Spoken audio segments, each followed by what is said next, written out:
ರಸ್ತೆ ಸುರಕ್ಷಾ ಜಾಗೃತಿ ಜಾಥಾ ಕಾರ್ಯಕ್ರಮಕ್ಕೆ ಚಾಲನೆ.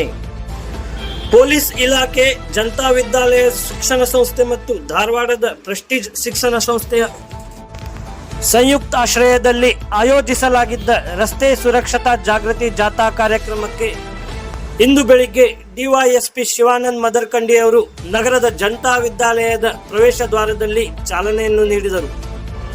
ಜಾಥಾಗೆ ಚಾಲನೆ ನೀಡಿ ಮಾತನಾಡಿದ ಅವರು, ಸವಾರರು ರಸ್ತೆ ಸುರಕ್ಷತೆಯನ್ನು ಕಡ್ಡಾಯವಾಗಿ ಪಾಲನೆ ಮಾಡಬೇಕು. ಈಗಾಗಲೇ ರಸ್ತೆ ಸುರಕ್ಷತೆಯ ಬಗ್ಗೆ ಹಾಗೂ ವಾಹನ ಸವಾರರ ಹಿತದೃಷ್ಟಿಯಿಂದ ಹಲವಾರು ಜಾಗೃತಿ ಶಿಬಿರ ಮಾಡಿದರೂ ಅದು ಕೇವಲ ಜಾಗೃತಿಗೆ ಸೀಮಿತವಾಗುತ್ತಿರುವುದು ಬೇಸರದ ಸಂಗತಿ.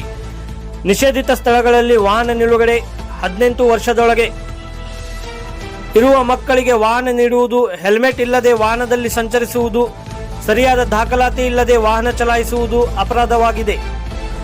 ಇಂತಹ ಅಪರಾಧಗಳಿಗೆ ದಂಡ ಹಾಗೂ ಕಾನೂನು ಚೌಕಟ್ಟಿನಲ್ಲಿ ಶಿಕ್ಷೆಗೆ ಒಳಪಡುವುದರಿಂದ ಕಡ್ಡಾಯವಾಗಿ ಎಲ್ಲರೂ ಕಾನೂನಿನ ಸುತ್ತೋಲೆಗಳನ್ನು ಪಾಲನೆ ಮಾಡಬೇಕು ಎಂದು ತಿಳಿ ಹೇಳಿದರು.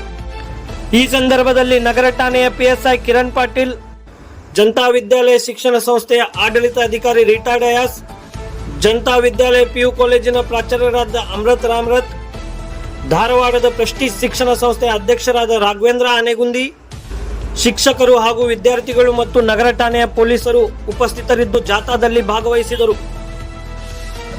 ದಾಂಡೇಲಿ ನಗರ ಪೊಲೀಸ್ ಠಾಣೆ ಮತ್ತು ಜನತಾ ವಿದ್ಯಾಲಯ ದಾಂಡೇಲಿ ಇವರ ಸಂಯುಕ್ತ ಆಶ್ರಯದಲ್ಲಿ ರೋಡ್ ಸೇಫ್ಟಿ ಬಗ್ಗೆ ಒಂದು ಜಾಗೃತಿ ಜಾಥಾವನ್ನು ನಡೆಸ್ತಾ ಇದ್ದೇವೆ. ಈ ಜಾಗೃತಿ ಜಾಥಾದ ಉದ್ದೇಶ ಜನರಲ್ಲಿ ರೋಡ್ ಸೇಫ್ಟಿ ಬಗ್ಗೆ, ರಸ್ತೆ ಸುರಕ್ಷತೆ ಬಗ್ಗೆ ಮತ್ತು ನಮ್ಮ ಸುರಕ್ಷತೆಯನ್ನು ಹೇಗೆ ಕಾಯ್ದುಕೊಳ್ಬೇಕು, ರಸ್ತೆಗೆ ಹೋಗಬೇಕಾದಾಗ ಅಂತಕ್ಕಂಥದ್ರ ಬಗ್ಗೆ ಜಾಗೃತಿಯನ್ನು ಮೂಡಿಸುವಂಥದ್ದಾಗಿದೆ.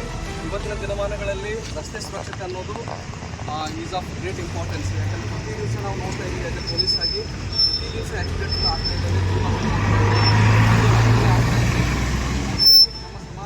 ಸಮಾಜದ ಅಭಿವೃದ್ಧಿಗೆ ಬಹಳ ಕಂಟಕವಾಗಿರ್ತಕ್ಕಂಥ ವಿಚಾರ. ಪ್ರತಿಯೊಬ್ಬ ನಾಗರಿಕರು ಅತ್ಯಂತ ಜವಾಬ್ದಾರಿಯುತವಾಗಿ ವರ್ತಿಸ್ತಕ್ಕಂತಹ ಹೆಲ್ಮೆಟನ್ನು ಕಡ್ಡಾಯವಾಗಿ ಹಾಕಬೇಕು.